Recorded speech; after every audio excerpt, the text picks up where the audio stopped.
ఈ సాయంకాలం పూట ఈనాటి లైవ్ కార్యక్రమంలో భాగమైన అందరికీ కూడా పేరు పేరున వందనం. ఒక పుస్తక పరిచయం లక్ష్యంగా ఈ కార్యక్రమం అనేది ఏర్పడింది. ఈ కార్యక్రమం శీర్షికే నవల స్రవంతి. దానికి మరి పడాల భిక్షపతి గారు, అదేవిధంగా దీన్ని నిర్వహిస్తున్నటువంటి మరో ముఖ్యమైనటువంటి వ్యక్తి శ్రీశైల్ రెడ్డి గారు. వీరిద్దరి ఆధ్వర్యంలో జరుగుతున్నటువంటి ఈ పుస్తక పరిచయ కార్యక్రమంలో ఈరోజు నాకు అవకాశం ఇచ్చినందుకు మీ అందరికీ ముందుగా పేరు పేరున కృతజ్ఞతలు. ఈ నిన్ననే మరి ప్రపంచ పుస్తక దినం జరిగింది. మన దగ్గర అయితే పుస్తక దినం అంటే హైదరాబాద్లో పుస్తక ప్రదర్శన జరిగిన రోజుల్లోనే పుస్తక దినంగా జరుపుకుంటూ ఉంటాం. కానీ ఇవాళ మాత్రం మనం ఇంకా అట్లా కాదు.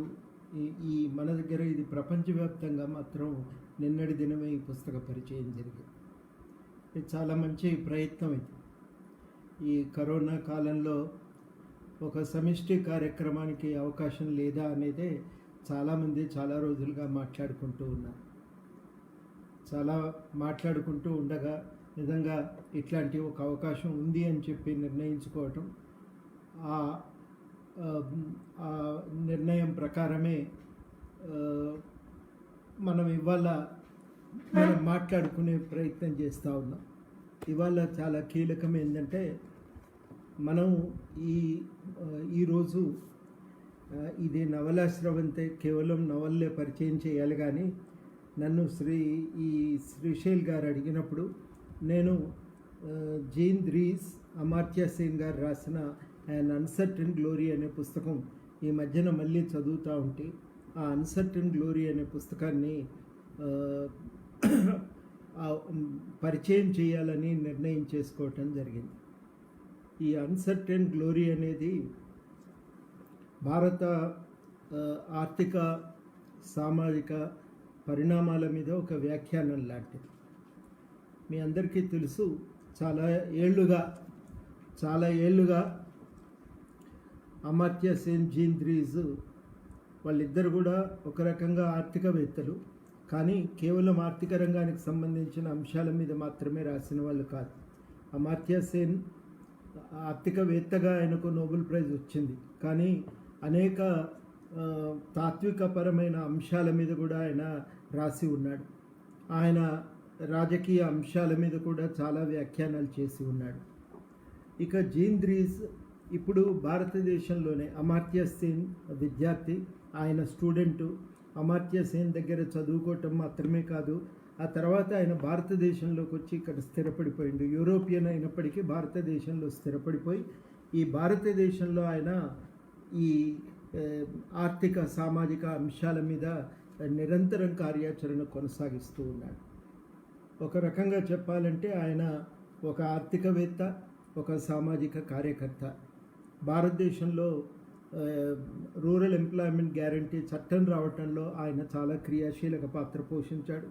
ఆ చట్టాన్ని సమర్థిస్తూ దానికి కావలసినటువంటి వాదనలన్నింటినీ కూడా పెంపొందించాడు. వాస్తవానికి ఈ పుస్తకం పెద్దదే. ఇది 430 పేజీల దాకా ఉంది ఈ పుస్తకం. ఈ 430 పేజీలు, 34 పేజీలు ఉంది ఈ పుస్తకం. 434 పేజీలు ఉన్న ఈ పుస్తకం ఇవాళ మనం మొత్తంగా అన్ని చాప్టర్స్ చదవటం అనేది అయితే సాధ్యం కాదు. కానీ స్థూలంగా ఈ పుస్తకం యొక్క సారాంశాన్ని మనం తెలుసుకునే ప్రయత్నం చేద్దాం. అయితే మొట్టమొదట మనం అందరం కూడా ఒక ప్రశ్న అయితే అడుక్కోవాలి. ఏదైనా పుస్తకం మన ముందుకు వస్తే చదవాలనుకుంటే మనం అడగాల్సింది ఏంటంటే, ఈ పుస్తకం నేను ఎందుకు చదవాలి, దీంతో నాకేం ప్రయోజనం? ఇవాళ ఈ పుస్తకం యొక్క అవసరము ముందుగా నేను వివరిస్తాను. ఇవాళ భారతదేశం అంతటా, ఆ మాటకొస్తే ప్రపంచం అంతటా కూడా ఆర్థిక అభివృద్ధికి సంబంధించిన ఒక చర్చ చాలా విస్తృతంగా సాగుతూ ఉంది. ఆర్థిక అభివృద్ధి మందగించిందని, ఇది వేగం పుంజుకోవటం చాలా అవసరమని కరోనా రాకముందే ఈ చర్చ మొదలైతే, కరోనా వచ్చిన తర్వాతనైతే ఇంకా ఆర్థిక ప్రగతి అనేది కుప్పగూలిపోయింది.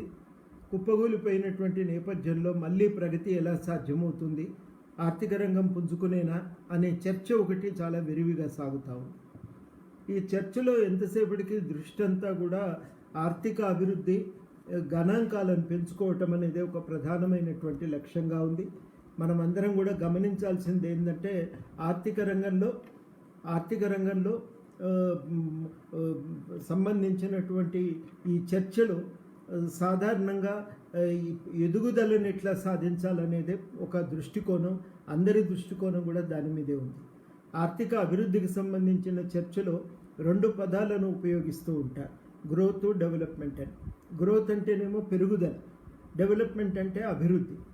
ఈ పెరుగుదల అభివృద్ధికి సంబంధించిన చర్చగా దీన్ని రెండింటి మధ్య సంబంధాన్ని మనం దృష్టిలో పెట్టుకొని మాట్లాడాల్సిన అవసరం ఉంది అని చెప్పి ద్రీజ్, అమార్త్య సేన్ మనకు సూచన చేస్తూ ఉన్నారు. నిజానికి ఇది అమార్త్య సేన్ రాసిన మొదటిది కాదు, చివరిది అవుతుందని నేను అనుకోవటం లేదు. 2000 ఈ పుస్తకాన్ని 13లో అనుకుంటా మొట్టమొదటిసారి 13లో వచ్చేసిండ్రు. ఈ 13లో వచ్చేస్తే దానికంటే చాలా సంవత్సరాల ముందే 2000 సంవత్సరంలోనే అమార్త్య సేన్ డెవలప్మెంట్ యాజ్ ఫ్రీడమ్ అని ఒక పుస్తకం రాశాడు. ఈ డెవలప్మెంట్ యాజ్ ఫ్రీడమ్ అనే పుస్తకాన్ని మనం దీనికి ఒక తాత్విక పునాదిగా మనం చూడటం కూడా చాలా అవసరం. ఈ development as freedom and an uncertain glory అనేవి ఒకదాంతో ఒకటి సంబంధం కలిగి ఉన్నటువంటి పుస్తకాలు. సరే, ఆ విషయాల్లోకి ఇంకా మనం వివరంగా మాట్లాడుకునే ముందు ఈ పుస్తకం అందుకని ఈ అభివృద్ధికి సంబంధించిన చర్చ జరుగుతున్నటువంటి ఈ నేపథ్యంలో అమార్త్య సేన్ పదే పదే పెరుగుదలకు సంబంధించిన చర్చ ఎప్పుడు వచ్చినా ఆయన సూటిగా ఒకటే మాట అడుగుతాడు, పెరుగుదల అనేది దానంతట అదే అంతిమ లక్ష్యం కాదు. ఈ పెరుగుదల ఎవరికి ఉపయోగపడుతుంది, ఎట్లా ఉపయోగపడుతుంది, సమాజానికి ఎట్లా మేలు చేస్తుంది అనేది కూడా చాలా కీలకమైనటువంటి ప్రశ్న. నిజమే, పెరగటం చాలా అవసరమే, ఎవ్వరం కూడా కాదని అనలేం. ఎందుకంటే సంపద ఎంత పెరిగితే దాని ఉపయోగం కూడా అంత ఎక్కువగా ఉంటుంది. కాబట్టి పెరుగుదల అనేది చాలా చాలా కీలకం. పెరుగుదలను నిర్లక్ష్యం చేయాలని అనగానే ఆ పెరుగుదల ఏ లక్ష్యాల కోసం అనేటువంటి మాట ఆయన సూటిగా అడుగుతాడు. ఈ డెవలప్మెంట్ యాజ్ ఫ్రీడమ్ అనే పుస్తకంలో అసలు ఆయన చర్చ మొట్టమొదట దాంతోనే ప్రారంభమవుతారు. యాజ్ఞవల్క్యకి మైత్రేయికి మధ్య జరిగినటువంటి సంవాదాన్ని ప్రస్తావిస్తూ మైత్రేయి అంటుంది, ప్రపంచంలో ఉన్న సంపదంతా నాకు వేసుకోగలిగితే నేను ఇంకా సుఖంగా బతకొచ్చు కదా అని. యాజ్ఞవల్క్యుడు అంగీకరించారు. సంపద ఉన్న వాళ్ళంతా సుఖంగా బతుకుతున్నారా అనే ప్రశ్న వేస్తారు. అంటే సంపద దేనికోసం అనేది నీకు స్పష్టత లేకపోతే ప్రయోజనం ఏంటి అని. సరిగ్గా అదే చర్చను విస్తృతంగా దేశాలకు, జాతులకు ఉపయోగిస్తాడు అమార్త్య సేన్. దేనికోసం ఈ అభివృద్ధి అనేటువంటి మాట ఆయన అడుగుతాడు. అందుకని పెరుగుదల అనేది అభివృద్ధికి దోహదపడాలనేది ఆయన వాదన. పెరుగుదల వేరు, అభివృద్ధి వేరు. పెరుగుదల అంటే కేవలము సంపద పెరగటం, సంపద ఎక్కువ కావటం, వృద్ధి రేటు పెరగటం. ఇది మనం పెరుగుదలకు సంబంధించిన అంశం. పెరుగుదల దేనికి ఉపయోగపడాలి అనేది కీలకమైన ప్రశ్న. దానికి అమార్త్య సేన్ చాలా కీలకంగా ఆయన ఏమని సమాధానం చెప్తాడంటే, పెరుగుదల అనేది మనిషి స్వేచ్ఛను ఇనుమడింపజేయగలగాలి. స్వేచ్ఛను ఇనుమడింపజేయలేనటువంటి పెరుగుదల వల్ల మనకు వచ్చే ప్రయోజనం ఏంటి అని. అందుకని పెరుగుదల అంటేనేమో కేవలం సంపద పోగేసుకోవటం, ఎక్కువ కావటం, వృద్ధి రేటు పెరగటం. అభివృద్ధి అంటే ఒక గుణాత్మకమైనటువంటి మార్పు వ్యక్తుల యొక్క జీవితంలో, సమాజం యొక్క జీవితంలో, సమిష్టి జీవితంలో రాగలిగితే అది మనకు అభివృద్ధి అని మనం పేర్కొనవచ్చు. పెరుగుదల అనేది అభివృద్ధికి దోహదపడాలి. వ్యక్తుల యొక్క జీవితాల్లో గుణాత్మకమైనటువంటి మార్పుకు దారితీయాలి. పెరుగుదల అనేటువంటిది మనం మరింత స్వేచ్ఛగా మన జీవితాన్ని మనం నిర్వహించుకోవటానికి ఒక అవకాశాన్ని కల్పించగలగాలి. పెరుగుదల అనేది ప్రతి మనిషి సమిష్టి సామాజిక జీవితంలో క్రియాశీలకంగా పాల్గొనటానికి ఉపయోగపడగలగాలి. అప్పుడు మాత్రమే ఈ పెరుగుదల అనేది ఉపయోగపడుతుంది. పెరుగుదల అనేది అభివృద్ధికి దోహదపడాలి. అభివృద్ధి అనేది పెరుగుదలను నిలబెట్టాలి అనేది వారికి ఉన్నటువంటి భావన. దాన్నే ఆయన డెవలప్మెంట్ యాజ్ ఫ్రీడమ్ అనే పుస్తకంలో చాలా విస్తృతంగా దాన్ని చర్చ చేస్తాడు. అవన్నింటిలోకి మనం పోతే సమయం చాలదు, కానీ ఒక మాట ఈ సందర్భంగా మనం మాట్లాడుకోవాలి. What people can positively achieve is influenced by economic opportunities political liberties, social powers and enabling conditions of good health, basic education and economic ఇవి చాలా కీలకం అని చెప్పి ఆయన మాట్లాడతారు. అంటే ఆర్థిక ప్రగతి అనేది మనకు మరిన్ని వసతులను కల్పించగలగాలి, మనకు ఉన్నటువంటి స్వేచ్ఛలను పెంచగలగాలి, సమాజంలో కార్యక్రమాల్లో మనం క్రియాశీలకంగా పాల్గొనటానికి, చైతన్యంతో పాల్గొనటానికి కావలసిన శక్తిని ఇవ్వాలి. ఇవన్నీ కల్పించటానికి మన ఎదుగుదల ఉపయోగపడాలని చెప్పి వారు మాట్లాడతారు. అదే లక్ష్యం ఈ పుస్తకం రాయటానికి. భారతదేశంలో ఎదుగుదలకు సంబంధించినటువంటి చర్చను ఈ నేపథ్యంలో వారు కొనసాగిస్తారు. చాలా కీలకంగా వారు అడిగేది ఏంటంటే, in the early development is best seen in terms of an expansion of people's basic freedoms or human capabilities. In this perspective, we have to recognize the importance of the two-way relationship between economic growth and the expansion of human capability. అంటే ప్రతి మనిషి స్వేచ్ఛగా బతకటానికి, సమాజ కార్యక్రమాల్లో క్రియాశీలకంగా పాల్గొనటానికి ఏ ఏ వసతులు అవసరమో, ఏ ఏ శక్తులు అవసరమో అవి ఆర్థిక పురోగతి అనేది, ఎదుగుదల అనేది, పెరుగుదల అనేది కల్పించాల్సినటువంటి అవసరం ఉంది. ఇది అమర్త్య సేన్ పేర్కొంటాడు. దాన్ని ఆయన ఇంకా కొంత వివరణగా కూడా తర్వాత ఆయన చెప్తాడు. అంటే నిజంగా ఈ రెండింటికి మధ్య ఉన్న సంబంధాన్ని ఆయన డెవలప్మెంట్ యాజ్ ఫ్రీడమ్లో చర్చ చేస్తాడు. మనుషులు స్వేచ్ఛగా ఉండగలిగితే, మనం నిజంగా ఈ స్వేచ్ఛాయుతమైనటువంటి ఒక వాతావరణంలో కనుక పనిచేసే అవకాశం ఉంటే, బతకగలిగే అవకాశం ఉంటే, మన సౌకర్యాలన్నింటినీ మనం మరింత క్రియాశీలకంగా ఆర్థిక ప్రగతికి ఉపయోగపడగలుగుతాము. అది అలా ఆర్థిక ప్రగతి అనేది మళ్ళీ మనం స్వేచ్ఛగా బతకటానికి మనకు దోహదపడాలి అని చెప్పి ఆయన మాట్లాడతాడు. ఈ రెండు వేరు వేరు అంశాలు కావు. అంటే మీ అందరికీ స్వేచ్ఛ లేదా, ఇంకేం తక్కువైంది అని చెప్పి చాలామంది అడగచ్చు. భారతదేశంలో ఒక చర్చ ఏం చేస్తారంటే, రాజ్యాంగం ఉంది, హక్కులు ఉన్నాయి, మీకు ఇంకేం తక్కువైందండి, మాకు దేశం గురించి మొత్తం తెలుసు, మేమే అన్ని విషయాలు నిర్ణయించేస్తామని. అమర్త్య సేన్ అట్లా అంగీకరించారు. చాలా సూటిగా ఆయన చెప్పేది ఏంటంటే, అభివృద్ధి అనే దాంట్లో స్వేచ్ఛ అనేది, హక్కులు అనేవి అంతర్భాగం. అవి రెండు విడదీయలేనటువంటి అంశాలు. మనిషి ఎంత స్వేచ్ఛగా అభివృద్ధి విధాన రూపకల్పనలో పాల్గొనే అవకాశం దొరికితే వాటి వల్ల ప్రజలకంత మేలు జరుగుతుంది. ఆ రకంగా ప్రజల భాగస్వామ్యంతో విధానాలు ఎంతగా తయారైతే వాటి ప్రయోజనం వల్ల ప్రజలు మరింతగా స్వేచ్ఛగా జీవించడానికి ఒక అవకాశం కలుగుతుంది. అంటే ఒక రకంగా మనిషి తనను తాను ఆవిష్కరించుకోగలగాలి, మనిషి తన గుర్తింపును పెంపొందించుకోగలగాలి, చాలా క్రియాశీలకంగా తన యొక్క స్వశక్తితో ఈ సామాజిక కార్యక్రమాలను నిర్ణయించగలిగేటువంటి శక్తి. ఇంకా కొంచెం తాత్విక స్థాయిలో చెప్పాలంటే, మనిషి తన జీవితాన్ని ప్రభావితం చేసే పరిస్థితులను తాను సృష్టించుకోగలగాలి. ఆ సృష్టించుకునే శక్తి ఆర్థిక పురోగతి అనేది, ఆర్థిక పెరుగుదల అనేది కల్పించినప్పుడు అది నిజంగా అభివృద్ధికి దోహదపడ్డట్టు. అందుకని అమర్త్య సేన్ పదే పదే అడిగే ప్రశ్న ఏంటంటే, అభివృద్ధి అనేది మనం దేనికి ఉపయోగపడుతుంది అనేది మనం అడగాలి అని. దానికోసమే ఈ పుస్తకం రాసిండు. మన దగ్గర నిజంగా ఇది ఏం జరుగుతుంది అనేటువంటిది ఆయన ఈ పుస్తకంలో చాలా విపులంగా చర్చించడం జరిగింది.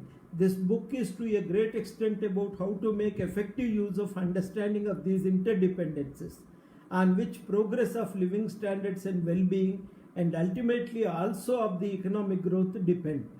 అంటే ఈ రెండింటి మధ్య ఉన్న పరస్పర ఆధారితాలు అని చెప్పి, అభివృద్ధి అనేది మనిషి మరింత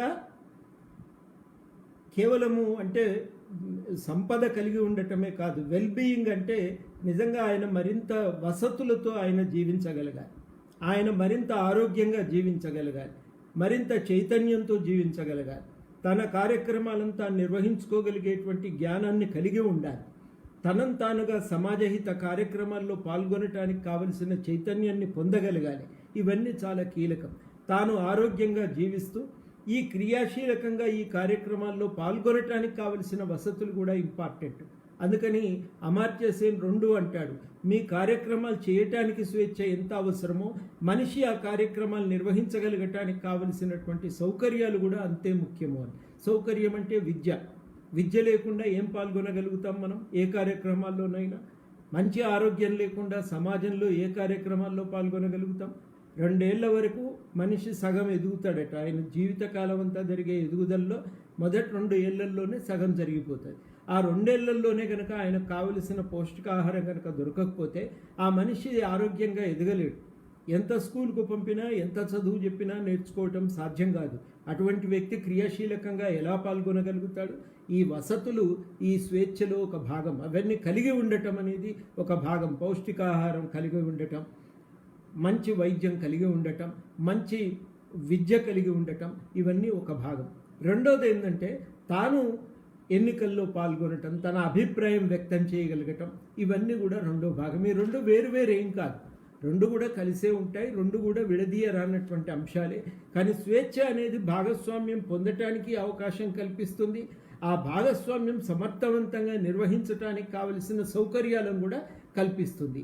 ఇవి ఉన్నప్పుడు మనిషి క్రియాశీలకంగా పాల్గొంటాడు అనేది ఆయన అనేకమైనటువంటి దానికి సంబంధించినటువంటి ఉదాహరణలను కూడా ఇస్తాడు. ఎక్కడనైతే స్వేచ్ఛ ఉంటుందో అక్కడ కరువు వల్ల ఆకలి చావులు కనబడవు అని అంటాడు. అందువల్ల ఆ హక్కులు కల్పించగలిగితే, ఆ స్వేచ్ఛ అనేటువంటిది ఉన్న చోట కరువు వలన ఆకలి చావులు ఎందుకు సంభవించవంటే ప్రభుత్వం పైన ఒక బాధ్యత ఉంటుంది, ఒత్తిడి ఉంటుంది. ఆ బాధ్యతను నిర్వహించే క్రమంలో ఆ ప్రభుత్వం ఆ పౌరుల కనీస వసతులను అందజేసేటువంటి ప్రయత్నం చేస్తుంది అని మనం గ్రహించాలి. అది పరస్పర ఆధారితమైనటువంటి అంశం. వీళ్ళిద్దరూ కూడా ఈ నేపథ్యంలో భారతదేశ పరిణామాలను వాళ్ళు చాలా స్థూలంగా చర్చిస్తారు. ఇందులో 2 చాలా కీలకమైనటువంటి మనకు అధ్యాయాలు ఉన్నాయి. ఇందులో మొదటి రెండు అధ్యాయాలు దేని గురించి మాట్లాడుతున్నాయి? A new India. 2వ అధ్యాయము ఇంటగ్రేటింగ్ గ్రోత్ అండ్ డెవలప్మెంట్. 3వది ఇండియా ఇన్ కంపారిటివ్ పర్స్పెక్టివ్. 4వది అకౌంటబిలిటీ అండ్ కరప్షన్. 5వది సెంట్రాలిటీ ఆఫ్ ఎడ్యుకేషన్. 6వది హెల్త్ కేర్ అండ్ క్రైసిస్. 7వది పావర్టీ అండ్ సోషల్ సపోర్ట్. 8వది ది గ్రిప్ ఆఫ్ ఇన్ఈక్వాలిటీ. 9వది democracy, inequality and public reasoning. ఇందులో 10వ chapter need for impatience. ఇది ఇందులో ఉన్న 10 చాప్టర్లు. ఇందులో మనకు చాలా కీలకమైనటువంటిది 1, 2, 8వది అంటే గ్రిప్ ఆఫ్ ఇన్ఈక్వాలిటీ, 9వది డెమోక్రసీ, ఇన్ఈక్వాలిటీ, పబ్లిక్ రీజనింగ్. నిజంగా స్థూలంగా అమర్త్య సేన్ ఏం చెప్తున్నాడు అనేది మనం ఆలోచించేద్దాం. అమర్త్య సేన్ స్థూలంగా ఆలోచించేది ఏంటంటే అక్కడ ఆయన స్థూలంగా వివరించేటువంటి అంశం ఏంటంటే, అమర్త్య సేన్ పదే నొక్కి చెప్పేటువంటి అంశం ఏంటంటే భారతదేశ దానికి అభివృద్ధికి సంబంధించిన ఒక సమీక్ష చేస్తారు. మనమందరం కూడా ఈ సందర్భంగా ఆ సమీక్షను కొంత అర్థం చేసుకోవాలి. అమర్త్య సేన్ వాదనలో ఈ పురోగతికి సంబంధించిన చర్చ ఇతరులు ఇప్పుడు చాలామంది భారతదేశ పురోభివృద్ధి గురించి మాట్లాడే వాళ్ళ చెప్తున్న విషయాలకు చాలా తేడా ఉంటుంది. చాలామంది ఏమంటారంటే స్వాతంత్రానంతరం భారతదేశం యొక్క ఎదుగుదల తక్కువగా ఉంది. ఎంత ఉంది అంటే 1947 తర్వాత భారతదేశం ఎదుగుదల 1970ల దాకా 3-3.5% మాత్రమే ఉంది. 80 తర్వాత అది 5% పెరుగుతుంది. 90 తర్వాత 6, 7, 8, 9% కూడా పోయినటువంటి సందర్భాలు ఉన్నాయి. చాలామంది ఏం మాట్లాడతారంటే ఇందిరాగాంధీ వచ్చిన తర్వాత ఆమె కనుక నిజంగా సరళీకరణ అప్పుడే మొదలుపెట్టి ఉంటే భారతదేశ అభివృద్ధి ఇంకో రకంగా సాగి ఉండేది. కానీ ఆమె సోషలిజం పేరుతో ఈ అభివృద్ధికి సంఖ్యలు వేసింది అనే వాళ్ళు ఉన్నారు. ఈ విషయం మరికొంతమంది ఏమంటారంటే అసలు ఇండియా సోషలిజం పేరుతో, ప్లానింగ్ పేరుతో తప్పుతోవని నడిచింది. అది కనుక జరగకపోయి ఉంటే, ఇది ఆ తొవ్వలో కనుక మనం సాగకపోయి ఉంటే పరిస్థితి ఇంకో రకంగా ఉండేది అనేవాళ్ళు కూడా చాలామంది ఉన్నారు. మొత్తం మీదనైతే ఒక అంధకార యుగం నడిచింది 70ల దాకా. ఈ అంధకార యుగం నుంచి మనం 80ల్లో బయటపడ్డామనేటువంటి వాళ్ళు చాలామంది ఉన్నారు. కానీ ఈ మొత్తం వాదంతో మొత్తంగా అమర్త్య సేన్, ద్రీజు ఇద్దరు కూడా అంగీకరించారు. వాళ్ళు అనేది ఏంటంటే 3.5% ఇయాలటి అభివృద్ధి రేటుతో పోలిస్తే తక్కువే కాదని అనలేము. అప్పుడు జరిగిందంతా ప్లానింగ్ వల్ల ఏదో సోషలిజం జరిగింది అనుకుంటే కూడా పూర్తి వాస్తవం కాదు. ఆనాటి ప్రభుత్వం తనంతట తానుగా జోక్యం చేసుకొని వనరుల లేమి కారణంగా ఒక అభివృద్ధిని తీసుకొచ్చేటువంటి ప్రయత్నం చేసింది. అది ప్రభుత్వము 1970ల దాకా ఆ పద్ధతిలో సాగింది. 60ల్లోకి వచ్చేసరికి కాంగ్రెస్ పార్టీలో తలెత్తిన అంతర్గత సంక్షోభం కారణంగా ఇందిరాగాంధీ విధానాలను కొన్నింటిని మార్చుకుంది.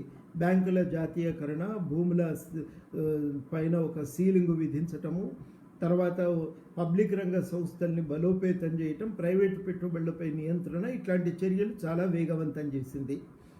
ఇవన్నింటి వల్ల కూడా అభివృద్ధి ఏమన్నా పెరిగిందంటే ఏం జరగలేదు. కానీ అమర్త్య సేన్ వాళ్ళు అడిగే ప్రాథమిక ప్రశ్న ఏంటంటే, మొదటి దశలో కూడా మనం నిజంగా సామాజిక వసతుల మీద, విద్యా వైద్యం మీద ఎంత ఖర్చు పెట్టాలో అంత పెట్టలేకపోయినాం. అందుకని చదువుకునేటువంటి అవకాశాలు ఎంత విస్తృతపడాలో అంతగా మనం విస్తృతపరచుకోలేకపోయినాం అనేటువంటి వాళ్ళు ఈ వాదన్ని అమర్త్య సేన్, జీన్ రీస్ తీసుకొస్తారు. రెండో మాట ఏమంటారంటే, ఈ మొదటి దశలో నిజానికి సరళీకరణ పాటించి ఉంటే బాగా అభివృద్ధి జరిగేది, ఈ సోషలిజం వల్లనే అభివృద్ధి కుంటుబడింది అనే వాదంతో కూడా వాళ్ళు అంగీకరించారు. ఇక్కడ ఒక ద్రీజు, అమర్త్య సేన్ మాత్రమే కాదు, జాన్ హ్యారిస్ లాంటి రచయితలు కూడా ఏమంటారంటే, ఆ మొదటి దశలో జరిగిన అభివృద్ధి లేకపోయి ఉంటే రెండో దశలో అభివృద్ధి సాధ్యమయ్యేది కాదు. మౌలిక సదుపాయాల కల్పన ఆ కాలంలో జరిగింది కాబట్టి దాన్ని మనం కొట్టిపారేయటానికి వీల్లేదు. ఇంకా పెరిగి ఉండాల్సిందా, దానికి ఏ మార్గం పాటించాల్సి ఉండింది అనే ప్రశ్నలు ఉన్నాయి. అమర్త్య సేన్ ఏమంటాడంటే, మనం కూడా ఈస్ట్ యూరోపియన్ మాదిరిగా పోయి ఉంటే, అంటే కొంత ఆస్తులు జాతీయకరణ చేసి సమానత్వాన్ని సాధించి, కొంత ప్రభుత్వమే కొంత జోక్యం చేసుకొని అవకాశాలు అందరికీ విస్తృతపరిచినట్టయితే ఇంకా బాగుండేదేమో అని వీళ్ళిద్దరి యొక్క అభిప్రాయం. అంటే 1950 నుంచి 70 దాకా జరిగిన అభివృద్ధిని ఎట్లా చూడాలి అనేది అంధకార యుగమా, అది నిజంగా మనం ఒక చెడు దినంగా, చెడు పీడకలగా గుర్తుపెట్టుకోవాలా అనే ఒక వాదన నడుస్తుంది. వీళ్ళిద్దరూ దాంతో సంపూర్ణంగా ఏకీభవించరు. అట్లా ఇంకాదు, అప్పటికున్న పరిస్థితుల్లో, ఎందుకంటే బ్రిటిష్ వలస పాలన దోపిడీ నుంచి విముక్తి పొందినం. బ్రిటిష్ వాళ్ళు ఒక అభివృద్ధిలో పయనంలో ముందుకు సాగుతున్న భారతదేశాన్ని అణిచివేసి దోచుకున్నారు. అందువల్ల అది పూర్తిగా పతనమైపోయింది. పేదరికం అనేది విపరీతంగా పెరిగిపోయింది. ఆ నేపథ్యంలో 3-3.5% అభివృద్ధిని సాధించడం కూడా ఒక మంచి పరిణామమే అని చెప్తూ, అప్పటికీ ఇంకా మనం ఈ అభివృద్ధి అనేది భారతదేశంలో పేదరిక నిర్మూలనకు ఎంత దోహదపడాలో ఆ రకంగా ఉపయోగించుకోలేకపోయామని. అంటే మీరు గమనించాలి ఏంటంటే, ద్రీస్ కానీ అమర్త్య సేన్ కానీ పదే అడుగుతున్న ప్రశ్న ఏంటంటే, ఈ అభివృద్ధి రేటు ఎంత జరిగిందన్నది కాదు, అభివృద్ధి దేనికి ఉపయోగపడింది అనేది కీలకమైన ప్రశ్న. రేపు భారతదేశంలో కరోనా అనంతర అభివృద్ధి ఎట్లా ఉండాలి, ఎంత జరగాలి అనే చర్చ జరుగుతున్నప్పుడు కూడా ఏ లక్ష్యాల కోసం ఈ అభివృద్ధి అనేది కీలకమైన ప్రశ్నగా ఉండాలి. ఆ ప్రశ్నను మనం ఇవాళ లేవనెత్తడం కూడా చాలా కీలకం. ఇవాళ అమర్త్య సేన్, జీన్ రీస్ చెప్తున్నటువంటి ఈ వాదనల నుంచి మనం ఇది నేర్చుకోవటం కూడా చాలా కీలకం. రెండో మాట, 1980ల తర్వాత సరే కొంత ప్రభుత్వ మితిమీరిన జోక్యాన్ని తొలగించడమే కావచ్చు, ఇతరేతర కారణాలే కావచ్చు, భారతదేశ అభివృద్ధి అనేది చాలా వేగంగా ముందుకు సాగింది, ఎదుగుదల ఉంది. ఏమైంది ఎదుగుదల ఉంటే అనే ఒక ప్రశ్న అమర్త్య సేన్, జీన్ రీస్ వేస్తున్నారు ఈ పుస్తకంలో. ఏమైంది అంటే, నిజంగానే కొంత సంపద పెరిగిన మాట వాస్తవమే, కొంత రాష్ట్ర ప్రభుత్వాల చేతుల్లో ఆదాయం పెరిగిన మాట వాస్తవమే. ఈ ఆదాయాన్ని ఎంతగానైతే పేదరిక నిర్మూలన కోసం ఉపయోగించాలో మనం అంతగా ఉపయోగించుకోలేకపోయినామనేది ఈ పుస్తకం యొక్క సారాంశం. ఈ అభివృద్ధి అవకాశాలను మనం ఎంత ఉపయోగించాలో అంత ఉపయోగించలేకపోయినాము, ఈ వనరులని ఎంత ఉపయోగించాలో మనం అంత ఉపయోగించలేకపోయినామనేటువంటిది ఇవాళ మనకు జీన్ రీస్, అమర్త్య సేన్ మనకు లేవనెత్తుతున్నటువంటి అంశం. నిజంగానే ఒక చర్చ ఏం జరుగుతున్నదంటే, సరళీకరణ మొదలైన తర్వాత పేదరికం అనేది బాగా తగ్గిపోయింది అనేది. ఈ పేదరికం తగ్గిందా లేదా అనేటువంటి చర్చ ఆర్థిక శాస్త్రవేత్తల మధ్యన మామూలు స్థాయిలో లేదు. 50% నుంచి 23% పేదరికం తగ్గింది అని, అంటే మొత్తంగా స్థూలంగా భారతదేశంలో పేదల సంఖ్య తగ్గింది అని. చాలామంది ఆర్థికవేత్తలు, ద్రీస్, సేన్ కూడా అదే పద్ధతిలో సమాధానం చెప్తారు. వాళ్ళు అనేది ఏమంటే, నువ్వు నిజంగా పేదరికం తగ్గిందా లేదా అనేటువంటి చర్చ మా దృష్టిలో ఇది అర్ధరహితం. ఎందుకంటే నిజంగా కొంచెం తలసరి ఆదాయం ఎంత ఉండాలి కనీసంగా అనే లెక్కల్లో మార్పులు కనుక చేస్తే పేదరికం ఇంకో రకంగా కనబడుతుంది. అయితే ఆ వివాదాల జోలికి మేము పోవటం లేదు. కాసేపు ప్రభుత్వం ఇచ్చిన గణాంకాలను అంగీకరించి పేదరికం తగ్గింది అని అనుకుందాం. కానీ వాళ్ళు పదే లేవనెత్తే రెండో కీలక అంశం ఏంటంటే, సామాజిక సూచికలను దృష్టిలో పెట్టుకున్నప్పుడు మనకు సామాజిక సూచికలను దృష్టిలో పెట్టుకున్నప్పుడు వాళ్ళు లేవనెత్తే అంశం ఏంటంటే మనం ప్రపంచంలో చాలా వెనుకబడి ఉన్నాం అని వాళ్ళు చెప్పేది ఏంటంటే 80ల తర్వాత వచ్చినటువంటి అభివృద్ధి అనేది దాని స్వభావాన్ని విశదీకరిస్తారు. చైనా లాంటి దేశాలలోనేమో వ్యవసాయం ముందు అభివృద్ధి చెంది చిన్న పరిశ్రమలు అభివృద్ధి చెంది భారీ పారిశ్రామికీకరణకు సేవా రంగానికి పురోభివృద్ధికి అవకాశం కలిగింది. కానీ భారతదేశంలో సరళీకరణ కాలంలో జరిగింది ఏంటంటే పారిశ్రామిక రంగం ఈ వ్యవసాయ రంగం కంటే కూడా సేవా రంగం అనేది పెరిగింది. సేవా రంగం అంటే అందులోనే మనకు ఐటీ వస్తుంది, ట్రాన్స్పోర్ట్, హోటళ్ళు, రియల్ ఎస్టేట్ ఇవన్నీ కలిపితే సేవా రంగం. ఈ సేవా రంగం అనేది మన దగ్గర విపరీతంగా పెరిగిపోయింది. సేవా రంగం విపరీతంగా పెరిగిపోయింది కానీ ఇందువల్ల ఉపాధి అవకాశాలు దొరకలేదు. కాబట్టి ఈ అభివృద్ధి స్వభావం ఏంటిది? ఇది జాబ్లెస్ గ్రోత్, ఉపాధి కల్పించలేనటువంటి అభివృద్ధి అని చెప్పి వాళ్ళిద్దరూ కూడా దాన్ని వర్ణిస్తారు. జాబ్లెస్ గ్రోత్ అని ఎందుకు అంటున్నారు? మనకు పెరిగినటువంటి సేవా రంగంలో ఐటీ కానీ లేకపోతే బ్యాంకులు కానీ లేకపోతే ఇన్సూరెన్స్ కంపెనీలు కానీ వీటన్నింటిలో కూడా కొంతమంది చదువుకున్నటువంటి వాళ్ళకి, బాగా చదువుకున్నటువంటి వాళ్ళకి మంచి జీతంతో ఉద్యోగాలు దొరుకుతాయి. మిగిలిన ప్రజలందరూ భారతదేశంలో ఎందుకంటే మనం ఈ సామాజిక రంగం మీద పెట్టుబడులు పెట్టలేదు, వ్యక్తుల యొక్క ఎదుగుదలకు మనము చేయూతనిచ్చే ప్రయత్నం చేయలేదు, వాళ్ళ ఆరోగ్యంతో బతకటానికి, బాగా చదువుకోవటానికి మనం ప్రయత్నం చేయలేదు. మన దగ్గర మిగతా వాళ్ళందరూ ఏం చేస్తున్నారంటే చాలా చిన్న చిన్న అసంఘటిత రంగ కార్మికులుగా ఈ ఆర్థిక రంగంలో బతుకుతున్నారు. ఆటో డ్రైవర్లు, చిన్న చిన్నగా హోటళ్ళు పెట్టుకొని అమ్ముకునే వాళ్ళు, తోపుడు బండ్లు, గూడ్స్ క్యారియర్లు నడిపేటువంటి వాళ్ళు, ఇది మనకు ఇవాళ ఆర్థిక రంగంలో కనబడుతున్నటువంటి వాళ్ళు. 70% మనకు 80% ఈ రకంగా చిన్న అసంఘటిత రంగ పనులు చేసుకుంటున్నారు. ఇళ్లల్లో పనులు చేసుకొని బతికేటోళ్ళు, పాచి పని చేసుకొని, ఇట్లాంటి వాళ్ళందరూ కూడా బోలెడు మంది భారతదేశంలో తయారైపోయారు. ఇప్పుడు ఈ కోవిడ్ నేపథ్యంలో వలస కార్మికులపై చర్చ జరుగుతున్నప్పుడు, పేదరికం మీద చర్చ జరుగుతున్నప్పుడు ఇట్లాంటి వాళ్ళు ఉన్నారు అనేది మొట్టమొదటిసారి మన దగ్గర ఎజెండా మీదకి వచ్చింది. వీళ్ళు మాట్లాడేది ఏమంటే, మన దగ్గర నిజంగా ఆరోగ్యం మీద, విద్య మీద పెట్టుబడి పెట్టి ఉంటే ఈ మనకున్నటువంటి యువతకు ఒక మంచి ఉపాధి మనకు ఉపాధి అవకాశం ఉండేది. రెండోది ఏమంటారంటే, వ్యవసాయ రంగం అనేది మన దగ్గర పూర్తిగా నిర్లక్ష్యం అయింది అనేది ఈ పుస్తకంలో వీరు చేస్తున్నటువంటి వాదన. అందుకని వీరు పదే పదే చెప్పే మాట ఏమంటే, భారతదేశంలో ఈ ఆర్థిక పురోభివృద్ధి ఈ రకంగా ఉండబట్టి మనకు ప్రజలకు అసమానతలు అనేవి మన దగ్గర పోలేదు. రకరకాలుగా అది పౌష్టికాహార లోపం కానీ, పుట్టిన పిల్లల్లో తక్కువ బరువుతో పుట్టినటువంటి పిల్లల సంఖ్య రీత్యా కానీ, పిల్లల్లో మరణాల రేటు కానీ, ఇట్లాంటివన్నింటినీ మనం పరిశీలన చేస్తున్నప్పుడు అక్షరాస్యత రేటు కానీ, ఆరోగ్య సౌకర్యాలను కానీ దృష్టిలో పెట్టుకొని చూసినప్పుడు భారతదేశ పరిస్థితి బాగాలేదని. అందుకని ఇందులో ఒక గొప్ప మాట వాడతారు. భారతదేశం ఎట్లా ఉంది అంటే, ఒక విశాలమైన సబ్సహారా నడుమన ఒక కాలిఫోర్నియా పెడితే ఎట్లుంటుందో అట్లుంది భారతదేశం అని.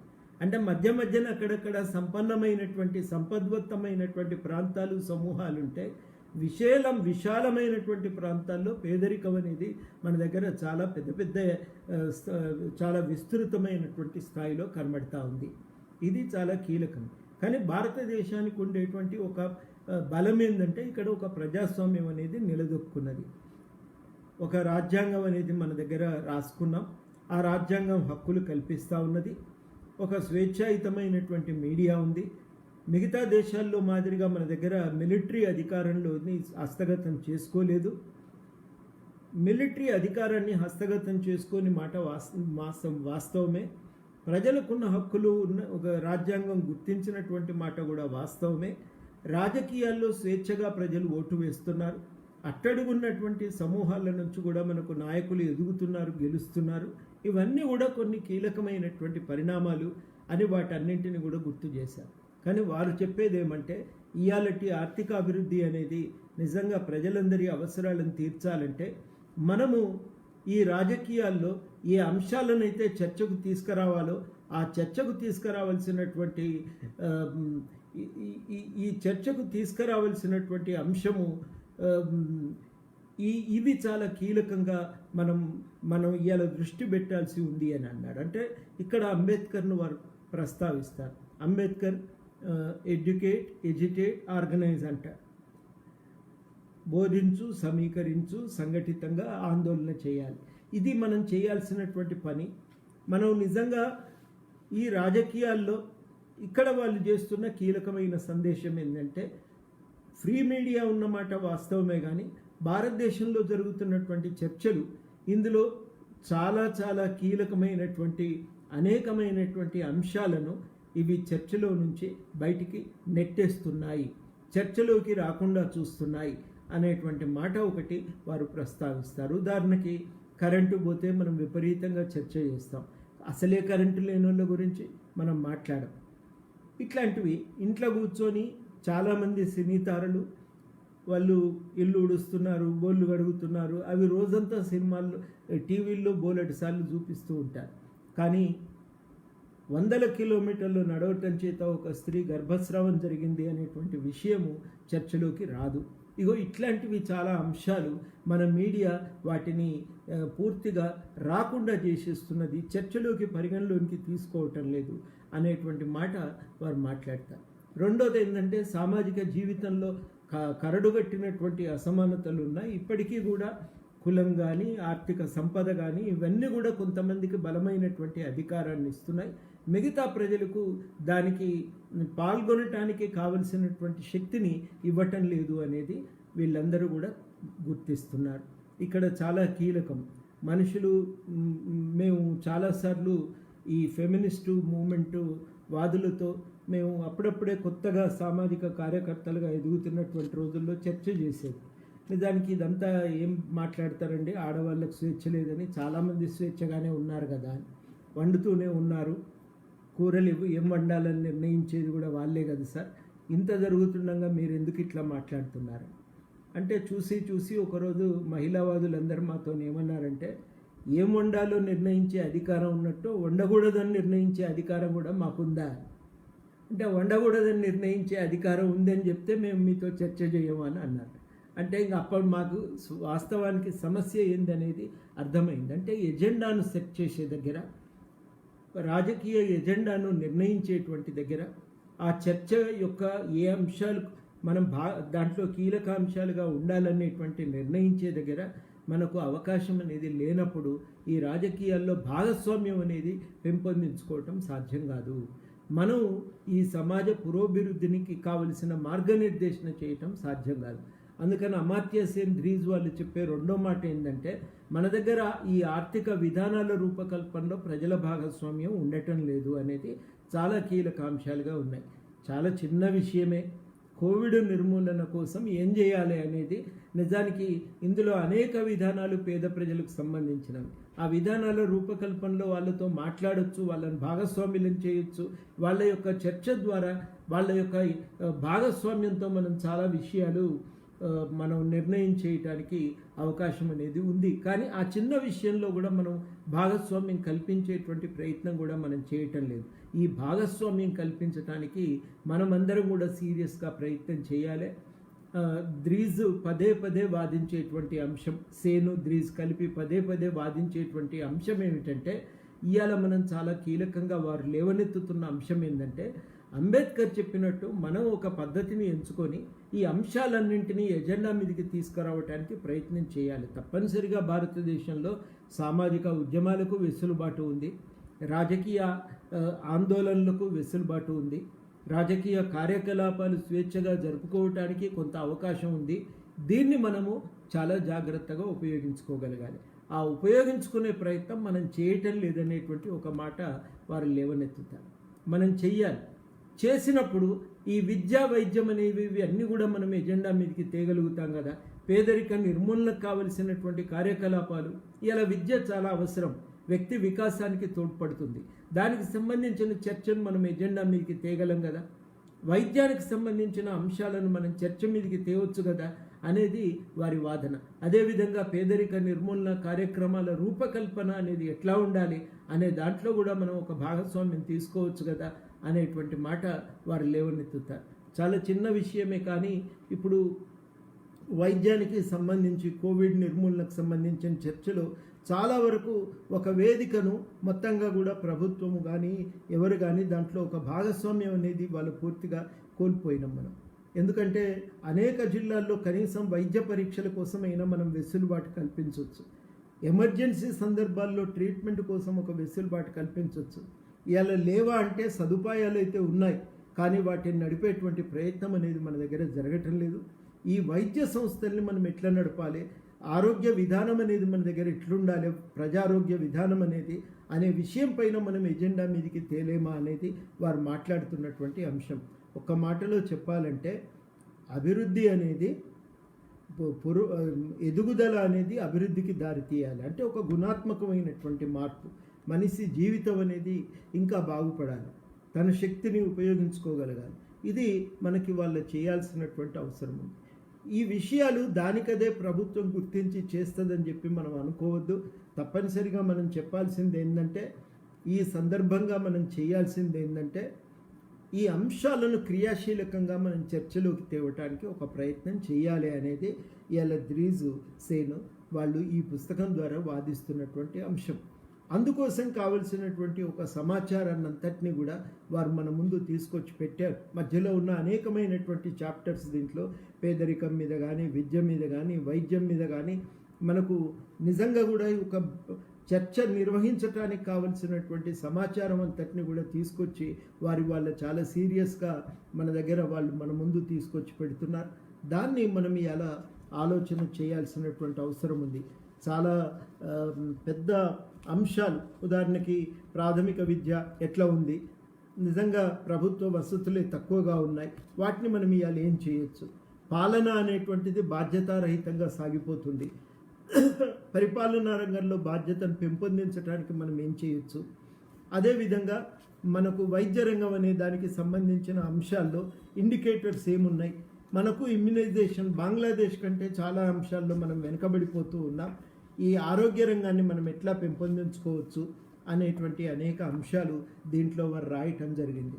నిజానికి డెవలప్మెంట్ యాజ్ ఫ్రీడమ్ అనే పుస్తకం అనేది చాలా ఒక లోతైనటువంటి తాత్విక అంశాల చుట్టూ ఆధారపడి ఉంటుంది.